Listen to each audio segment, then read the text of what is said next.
लेकिन जो लोग इस मालेगांव बॉम्ब ब्लास्ट में मारे गए थे, उनके परिजन इस निर्णय पर क्या कह रहे हैं वो भी आपको दिखाते हैं और सुनवाते हैं। आज का जो हाई कोर्ट ने जो फैसला दिया है वो हमारे हक में नहीं है।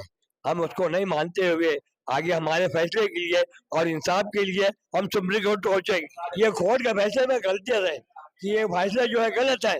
जो सारे प्रूफ दिए गए हैं उसके प्रूफ को हटाते हुए जो तुमने फैसला किया, इस फैसले पे इंसाफ नहीं होता है। इसलिए हम आगे और सुप्रीम कोर्ट में इसके लिए दरवाजा खटखटाएंगे और हमको इंसाफ चाहिए। ये गलत किए हैं क्या कोर्ट ने। हेमंत करकरे साहब ने जितने को पकड़े थे वो सब गुनहगार है। अगर वो नहीं किया है तो कौन किया? उनको हाजिर करना, पकड़ना था उनको। बम ब्लास्ट जो किए हैं, अब हम हाईकोर्ट से जो फैसला है हम सुप्रीम कोर्ट जाए, इनको सजा मिलने होना था। हेमंत करकरे साहब ने पकड़े इनको, कोई दूसरा नहीं पकड़ा था इनको, और सबूत के तौर पे पकड़े। हम इसके लिए कोशिश करेंगे। अभी तक तो हमने कोशिश किया और आगे भी कोशिश करेंगे। इसको चैलेंज करेंगे, इस ऑर्डर चैलेंज करेंगे। पहला दुख हुआ था ये, जैसे ये अनाउंस किया, दुख हुआ क्या? जी, जैसे अनाउंसमेंट हुआ हमें खबर लगी तो दुख तो हुआ है, क्योंकि मालेगांव में बिक्कू चौक में बम ब्लास्ट हुआ है, हजारों लोगों ने देखा है और 100 से ज्यादा लोग जख्मी हुए हैं और 6 से 7 लोग जो है शहीद हुए हैं।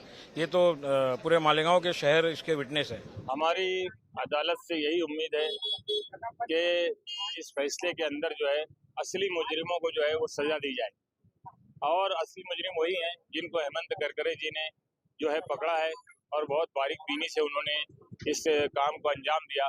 यही वजह है कि उनकी मोहब्बत में मालेगांव के लोगों ने जो है यहाँ पर एक बोर्ड, एक चौक का नाम हेमंत करकरे चौक रखा है।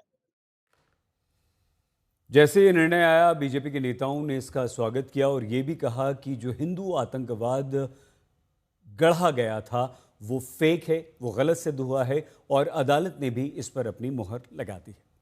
7 आरोपी थे, इनको बरी कर दिया गया है। आप पाते हैं महाराष्ट्र साहब, इसको किस तरह से देखते हैं? देखो, सच्चाई की जीत हो रही है, ये आज देखने आया है।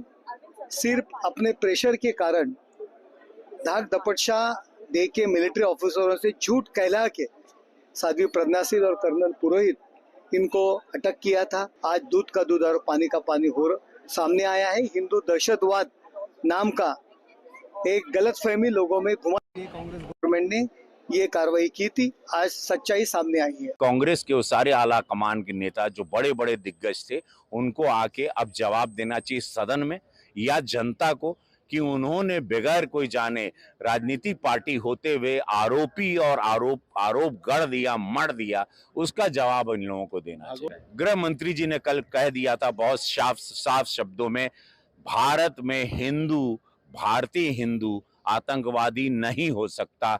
आज वो साबित हो गया। मैं बहुत आज मैं बधाई देता हूं कर्नल पुरोहित को, साध्वी जी को और अन्य लोगों को जिनके साथ न्याय हुआ है। हमारे गृह मंत्री ने अभी कल ही पार्लियामेंट में कहा था कि हिंदू आतंकवादी हो ही नहीं सकता, लेकिन कांग्रेस पार्टी ने एक नैरेटिव गढ़ा भगवा आतंकवाद, और पहले तो थ्योरी थी लेकिन यहाँ इन्होंने सिद्ध करके उनको फर्जी केस में फंसाया। तो ये नैरेटिव इनका चलता रहा और उसी नैरेटिव के तहत निर्दोष लोगों को जेल भेजा गया। आज न्याय मिल गया। आज हमारे गृह मंत्री जी ने कहा है हिंदू आतंकवादी हो ही नहीं सकता।